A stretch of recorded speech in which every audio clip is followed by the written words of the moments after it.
Ya, Assalamualaikum warahmatullahi wabarakatuh. Salam sejahtera. So, sekarang ni kita sambung untuk part yang kedua. Tak banyak dah slide. Dalam setengah lagi. Tadi kita dalam 23 slide ni another 21 slides rest. Okay. So, kita sambung So, why we have a maintenance plan? Okay. The main reason the reason why have a maintenance plan. The keyword is plan. And how to achieve. Actually, the plan is that's how to achieve the most cost-effective way to maintain the value of an asset. Okay, whatever is, the main goal is about cost. Macam saya cakap dalam previous slide sebelum ni, apa-apa hal, kita lambat bertindak, kita slow action, kita sebenarnya cakap, kita abaikan the small defect, the small problem, kita abaikan, kita tangguh apa-apa preventive maintenance ataupun the important maintenance yang kita perlu buat, kita tangguh. Benda ni akan effect masa akan datang. The most effect is cost. Okay. And then the advantages of a plan. Kalau kita ada plan dalam maintenance process, the first is the property is organized and maintained in a systematic rather than ad hoc way. Jangan dah perlu kita nampak ada sesuatu masalah baru kita nak buat maintain. Okay, sebelum berlaku apa-apa masalah, kita perlu ada maintenance. Okay, that's why sangat-sangat required the plan process. Okay, supaya sesuatu kerja tu kita dapat organize dengan baik lah. Yang kedua, the advantage is building services can be monitored to assist their efficient use. The second keyword is monitor. The first is to maintain. The second one is we can monitor. The third one is we can achieve the standard and presentation of the property. Okay, the standard and presentation of the property. Tak adalah bangunan tu daripada sebelum ni follow the standard, we pass the CCF certification, SCF certification and so on, and after a few years later benda tu semua hilang. Contohnya lah kalau bangunan kita sebelum ni kita dapat Green Building Index, okay, kita dah score tinggi dalam Green Building Index, dan kita we not doing any maintenance in order to preserve the score, then our green building score might be reduced after a few years. Because saya dah ajar sebelum ni, okay, untuk green building dia akan buat annual check untuk nak pastikan sama ada bangunan tersebut masih lagi deserve untuk diiktirafkan sebagai green building mengikut percentage yang dia deserve. Kalau sebelum ni dia deserve 80%, adakah after the next schedule of the check, okay, dia masih deserve lagi tak 80%? Jadi kalau bangunan tu di well maintained, so dia deserve lah. Okay, kalau dia tak maintain, dia tak buat apa-apa maintenance, dia abaikan, neglect the maintenance process, so that percentage might be lower than that. Okay, the next advantage is subjective decision making and emergency corrective maintenance are minimized. Subjective decision making, this one is the ad hoc lah, kadang-kadang berlakunya ad hoc. Subjective decision ataupun decision yang kita tak jangka ataupun yang open ended of decision tu. Okay, kita boleh minimize. Ataupun emergency corrective kita boleh minimize. Okay, this one is to represent the impact of preventive maintenance frequency versus the reliability. Okay, kalau kita lihat kat sini, part CX ni frequency, okay, the frequency of the maintenance, preventive maintenance. Kalau kita punya frekuensi kita tinggi, so kita boleh achieve the higher reliability. Okay, kalau frekuensi kita rendah, kita reduce the frequency of preventive maintenance, so the resultants of the reliability will be reduced. Okay, akan sampai satu masa di zone danger di mana kita punya reliability is not reliable anymore. Probability of failure can be occur. Okay, ketika ni kita punya frekuensi of preventive maintenance ni sangat-sangat low. Masa ni dimasukkan oleh danger zone ni, di sinilah akan melibatkan cost, akan melibatkan time and so on lah. Okay, and then akan melibatkan kita terpaksa hire the most professional person to cater the problem lah. Okay, and then this one is to represent to illustrate the preventive maintenance cost. Okay, preventive maintenance cost, as we can see, is marked less than repairing extensive damage. Okay, kalau kita amalkan preventive maintenance, kita boleh lower kita punya cost.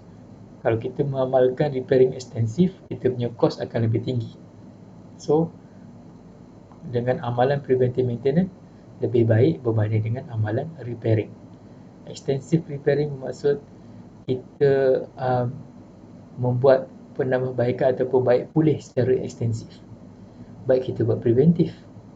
Okay, jadi bila kita mengamalkan preventive maintenance, so any equipment can be work, okay, can be operate, dia punya life of cycle dia akan lebih tinggi lah.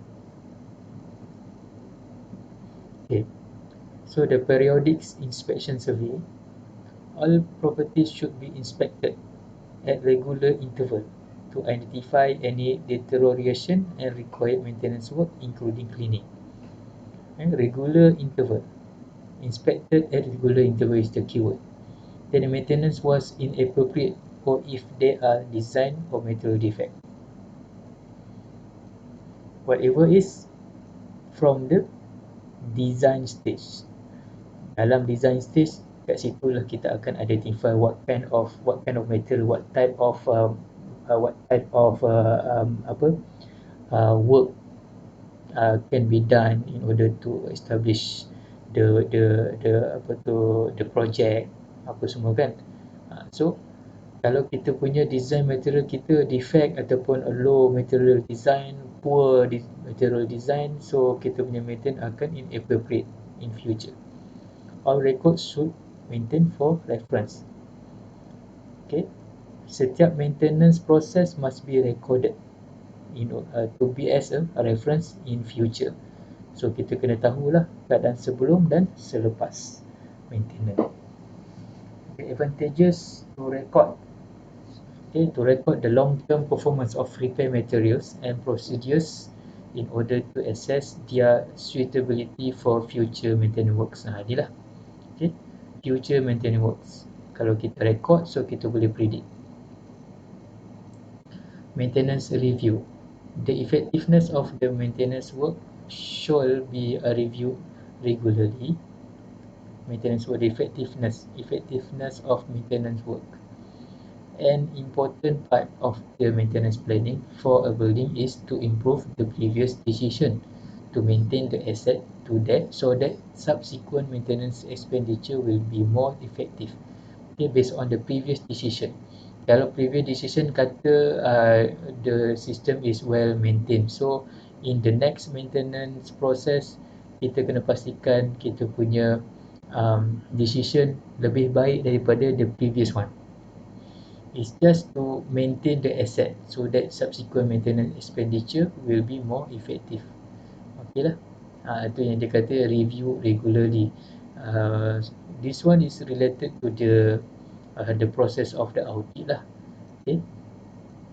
Review regularly is this one is related to the audit process actually. So issues to consider when reviewing the work includes: was it necessary or appropriate, the timing and standard, time frame of the planned maintenance work. Okay, so these are the kind of the issue that we need to consider during the reviewing the maintenance work. Biasanya dia buat dalam bentuk table lah. Okay, preparing a budget. This one is about the budget cost. The annual budgeted expenditure on maintenance can be of three kinds, which are committed expenditure, variable expenditure, and also the managed expenditure. For the committed expenditure, the keyword is occur every year, include tasks that occur every year. Variable expenditure, the keyword is include regular tasks within an overall program of planned maintenance. Okay, this one is occur every year. This one is regular task. Okay, the managed expenditure is unplanned maintenance work. Okay, yang dia tak plan untuk dia lakukan maintenance, carry out entirely at the building manager's discretion. So the aim of maintenance budget is to reduce managed expenditure over time as far as possible and replace it with variable expenditure. Regular inspection can help by identifying how components are performing and when they might fail.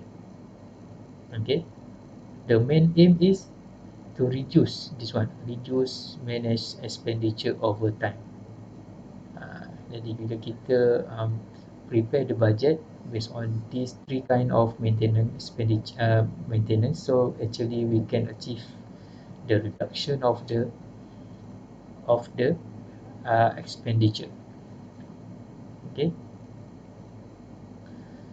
preparing a budget. This one is to illustrate the three kinds of the expenditure. First, managed expenditure, the red one. The yellow one is variable expenditure. The committed expenditure. This one, the committed expenditure, as in previous slide, is every year. Okay?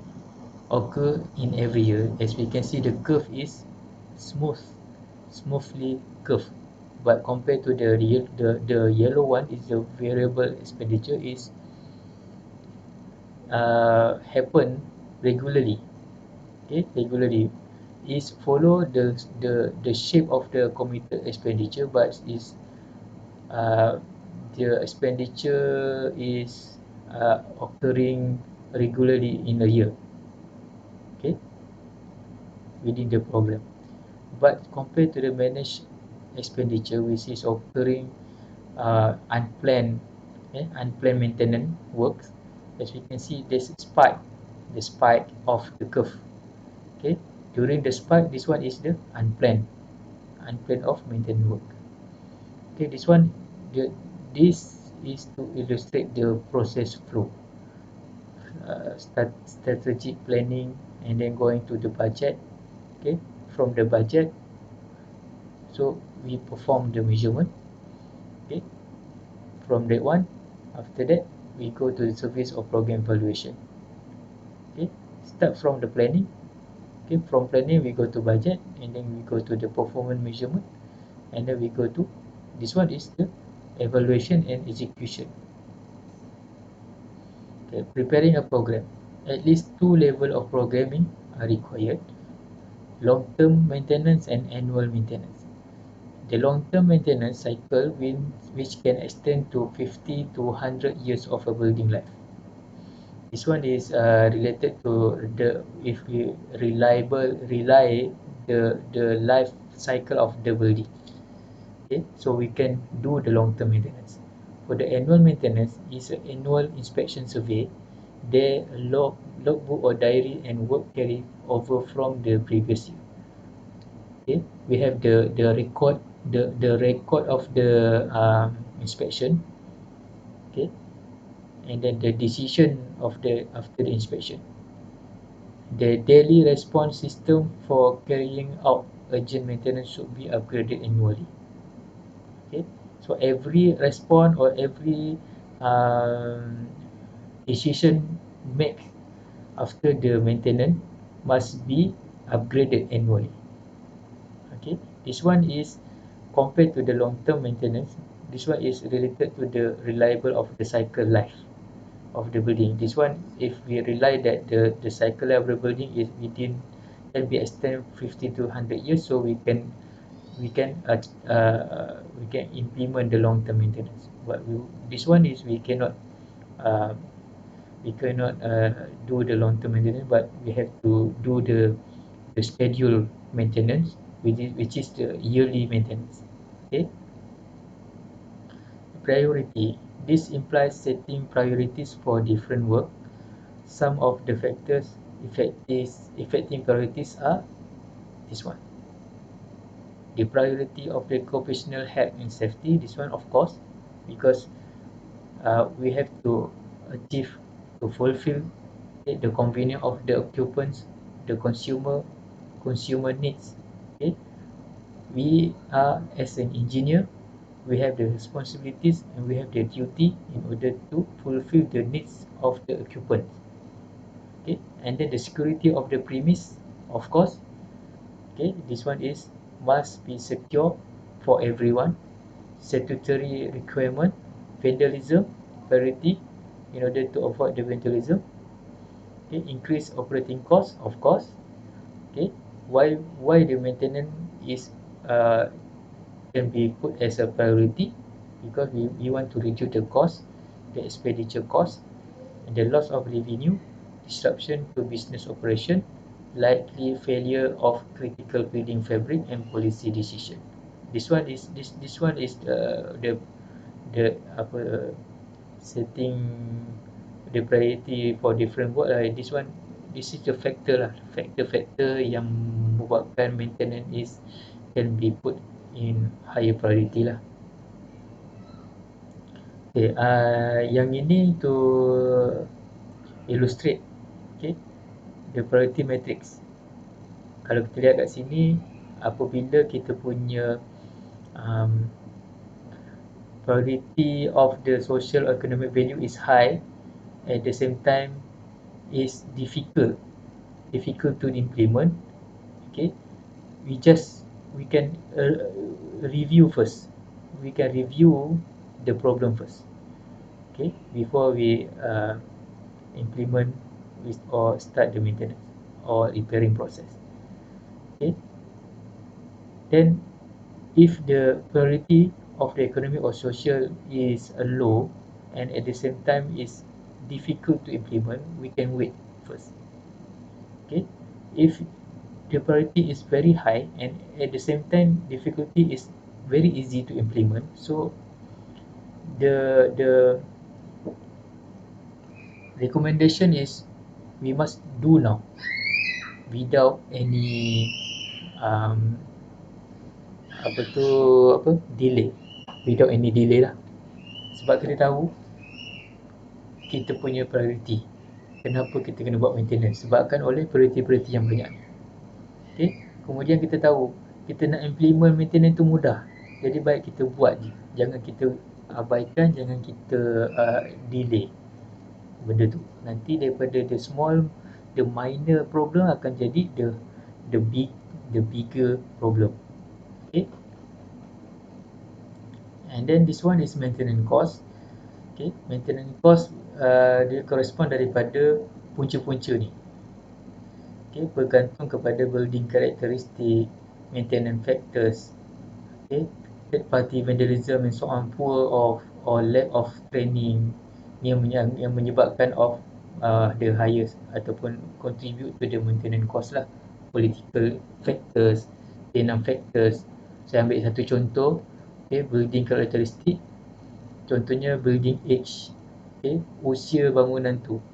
Makin lama usia bangunan tu, makin banyak kos yang kita perlukan untuk kita nak cat balik, nak refurbish balik supaya bangunan tu akan lebih nampak lebih apa, life cycle dia akan meningkat macam itulah. Okay, building height and building area or size. Ini contoh bangunan yang tinggi-tinggi untuk kita nak buat proses cleaning. Okay, untuk kita nak buat proses apa nama audit proses. Untuk bangunan yang besar-besar yang tinggi dia makan masa. Okay, and then the type of structure, kalau structure yang complicated, okay, melibatkan terpaksa hire, okay, the hire of the to hire the specialist, okay, engineer for example. The building services also we have to hire the specialist, building materials and building materials. So semua-semua ni adalah contoh yang akan contribute pada maintenance cost, yang akan involve maintenance cost. Okay, for the summary, first, risk management. Why we have to do why we need to have the risk management? First is to identify risk factors by inquiry and site investigation. Okay, ini yang disebabkan oleh preventive maintenance. Sebabkan kita nampak risk, jadi kita nak manage that risk. How to manage that risk? By implementing the preventive maintenance. Okay, because we already identified the risk factor, and the risk reduced by repairing or redetailing or redesigning. So we can reduce the risk by repairing. Okay, before we going to decide to make any decision to repairing, actually maybe before that time, okay, before that maybe we already have implement some of the maintenance process. Okay, mungkin kita dah buat maintenance, kita buat audit, and at last terpaksa juga kita akan buat repairing disebabkan oleh kita nak reduce the risk. Okay, handle matters out of the direct control of building owners. Okay, direct control of building owner. This is one we have to fulfill the owner's need. Contoh macam hotel, bukan the owner sahaja, the occupant, the tenant. Tiba-tiba aircon rosak, panas. Okay, jadi apa risk management yang kita kena identify? Okay, so in all cases, it is the responsibility of building, okay, owners to adequately maintain their property. So this is the main objective jugalah untuk risk management, sebab kita nak maintain the property. Take all reasonable measures to mitigate losses, thus reduce risk. For example, refurbish measures. Okay, reasonable measures to mitigate. The main point is to mitigate losses. Critical factors when designing a building. Okay, these are the factors when we want to design a building. Start from the design stage. This one is design stage. First, develop design for ease maintenance. Whatever is, we want to achieve the ease of maintenance. Kalau kita lihat setiap point ni semuanya ada keyword ease of maintenance. Okay, so in our design must be tujuan dia adalah untuk ease of maintenance, concept at management level. And then form a policy. What kind of policy? The policy include the design for ease of maintenance objective. Okay, commitment from management, the funding from project owners, and cost linkage to construction implementation. That's one is the policy. Okay, and then identify current maintenance practice and opportunity for future improvement. Benchmarking, kita kena buat benchmarking. Kita nak design satu bangunan, kita buat benchmarking dengan bangunan yang seakan-akan, jadi kita boleh tahu what kind of maintenance ataupun the opportunities, okay, yang kita boleh improve daripada benchmarking kita. Kemudian develop procedures which provide framework. Okay, procedures, framework, and ensure consistent implementation of design for each maintenance activities. This one is organized. How do we organize, okay, the maintenance work? Okay, by developing the procedures. Kita buat procedures, and then maintenance process, we follow the procedures that they are already appointed, then our maintenance process will become more easier. And then the form design implementation committee to develop the design process and implement it on project. Conduct design for ease of maintenance meeting and discussion according to schedule, okay, to address specific issue in more details. Because designing a building is not working by the only one person, must be in team. That's why you have to conduct the meeting and discuss. Okay, and then 7, define maintenance strategy based on current maintenance practice. be it corrective plan, predictive or proactive maintenance. This one is strategy maintenance just in order to reduce the expenditure cost. Okay, kita kena ada strategi macam mana kita nak maintain dalam masa yang sama, kita tak nak melibatkan kos yang tinggi. Okay, kita kena plan, kita kena ada procedure, kita kena ada schedule and so on lah. And then kita ada checklist and reviews. Macam tadi dalam previous slide, review, we must review our maintenance process regularly, interval, either 6-month interval, one year interval, and then depending on the long term maintenance or the short term maintenance, annual and so on.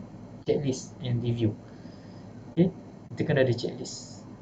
Okay, supaya kita punya maintenance pada setiap cycle akan sama, tak ada yang ketinggalan. That's why kita perlukan checklist. And then prevention against structural failures. Most of the building or structure failures other than those caused by natural disaster have occurred due to such fault which are controllable. Fault yang kita boleh control. First, good operational planning.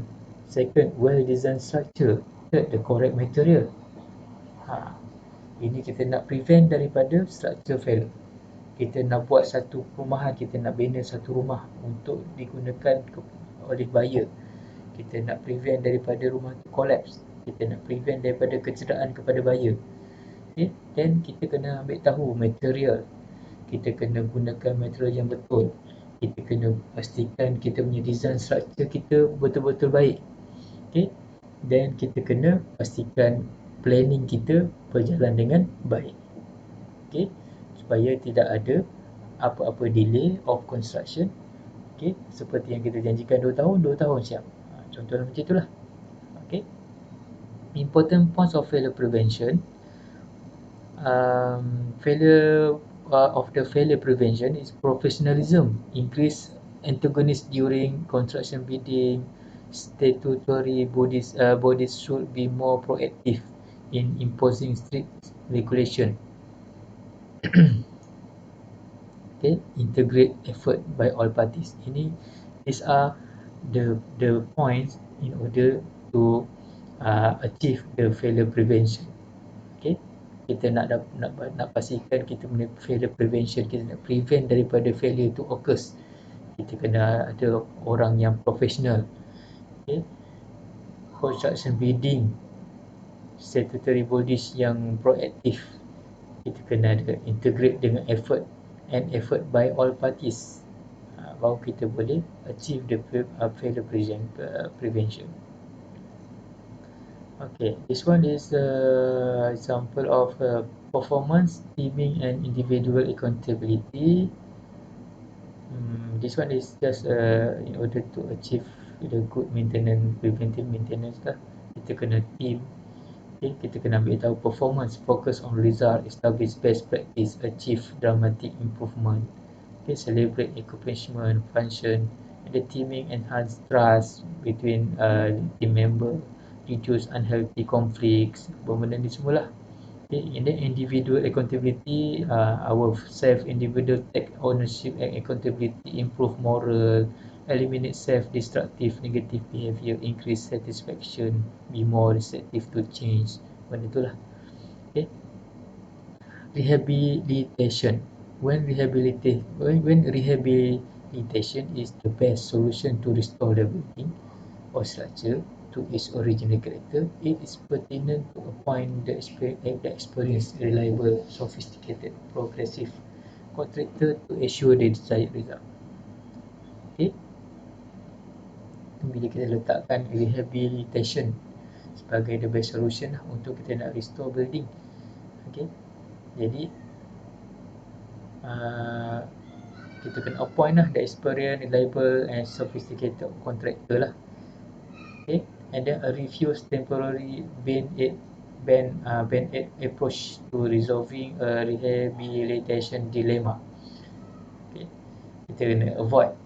It's not worth the client's budget and valuable time, and it's not worth risking the impeachable reputation.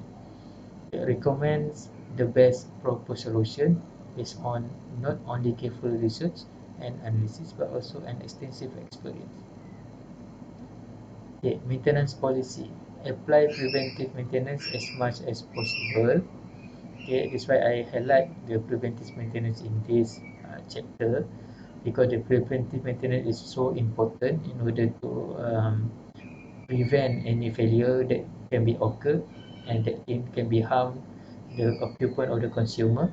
So preventive maintenance is much important compared to the others maintenance type lah. And then the maintenance manager should identify any part of building or facility of structural maintenance treatment using a system or regular inspection or other methods. This is the duty and responsibility of the maintenance manager lah. Okay, the maintenance manager should prioritize.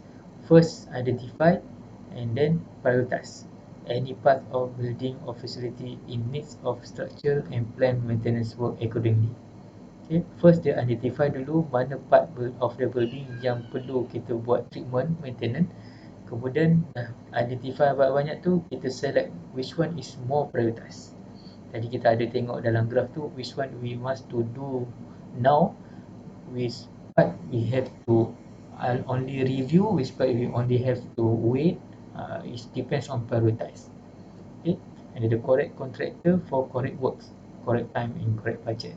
Okay, the correct contractor, jangan kita ambil contractor yang is not related to the ni lah maintenance work lah. Okay, and then this one is the differentiation between the planning, good planning and also the poor planning lah. Kalau kita have the good planning from punya vision, kita punya vision have the good planning. Okay, we have the maintenance planning, maintenance factors. Okay, apply the maintenance factor. We have to take a look the supervision aspect, maintenance policy. Okay, start from planning, we have design, construct. Okay, then we can achieve the ease of maintenance.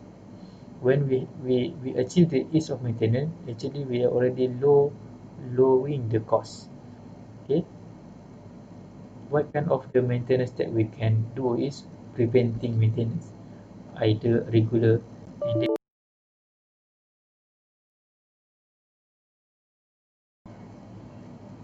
okay. So sorry, my laptop is the battery is run out just now. Okay, so either we apa implement the preventive maintenance or corrective maintenance. Kalau preventive maintenance, kita apa tu apply regular service. We have the regular maintenance interval, good regular maintenance interval apa semua. Kalau corrective maintenance, we just either replace or repair. Okay, and then what happen if we have the poor planning, and then we have the poor design, and we have poor construction, then we have the difficulties of doing the maintenance. When we have the difficulties of doing the maintenance, it will involve the high cost or the high expenditure maintenance, and then condemn. Okay, and then what happen to the building might be demolished and reconstruct. Okay, demolish and reconstruct akan libatkan the high cost lah. Okay, daripada situ dah menjatuhkan professionalism of the reliability of the professionalism. Itu dia the versus okay, poor planning or the poor maintenance versus good maintenance. Okay, so itu saja daripada saya untuk chapter yang ke-6. InsyaAllah minggu depan kita akan masuk chapter yang baru, chapter yang ke-7, iaitu berkenaan dengan mechanical. Okay, sebelum ni kita cuma banyak fokus kepada electrical, so ini kita akan masuk mechanical sahaja yang melibatkan air condition, okay, drainage, piping and so on lah. Okay, so itu saja. Terima kasih. Assalamualaikum.